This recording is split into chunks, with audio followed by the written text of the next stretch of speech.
eyeshadows are all silver, really shiny. We want them to look like they're made of metal.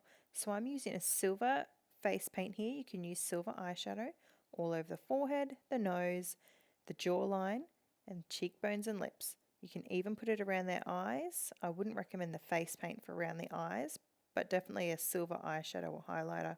I'm going over the top of this with another silver shiny eyeshadow just to really make the colour pop and make them really shiny.